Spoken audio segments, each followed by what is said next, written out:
یوں کہ اقوام عالم اس کی ہی آیات ہیں، یہ ہمارے سب زمانے اس کی مخلوقات ہیں،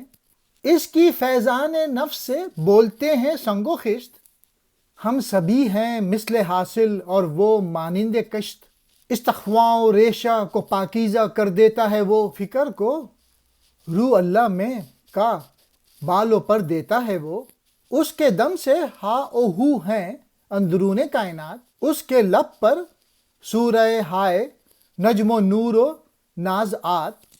اس کا خورشید درخشاں ناشناسائے زوال، اس کے منکر کو کبھی حاصل نہیں ہوتا کمال، اس کے آزادوں کی صحبت شفقت و مہر خدا، اس کے کراروں کی ضربت خفگی و قہر خدا، گر ہے عقل کل بھی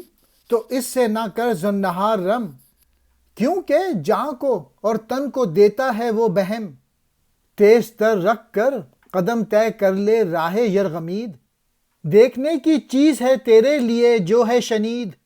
سامنے سنگ قمر سے کندہ ایک دیوار پر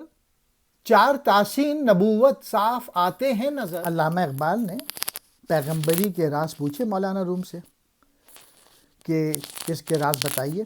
تو مولانا روم جواب دیتے ہیں، رومی نے کہا قومیں اور ملتیں پیغمبری کی نشانیاں ہیں، ہمارے زمانے اس کی مخلوقات میں سے ہیں، اس پیغمبر کے دم سے پتھر اور اینٹوں میں بولنے کی طاقت پیدا ہو جاتی ہے، ہم تمام انسان حاصل ہیں اور وہ یعنی پیغمبر کھیت ہیں، وہ ہڈیوں اور ریشہ کو پاکیزہ بنا دیتا ہے اور فکر کو جبرائیل علیہ السلام کے بازو عطا کرتا ہے، کائنات کے اندر ہر طرح کے ہنگامے اس کے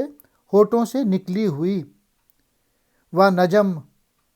النور اور نازات جیسی صورتوں کے باعث ہیں، اس کے آفتاب کو زوال ہرگز نہیں، اس کا جو منکر ہے اسے کوئی کمال ہرگز حاصل نہیں ہو سکتا، اس کے یعنی پیغمبر کے آزاد بندوں کی صحبت رحمت حق ہے،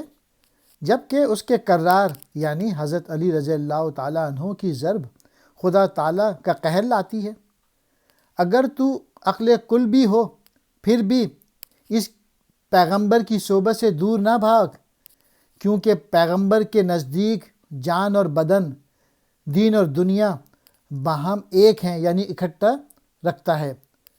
تو وادی یرغمید کے راستے کی طرف تیز تیز قدم اٹھا، تیز تیز چل،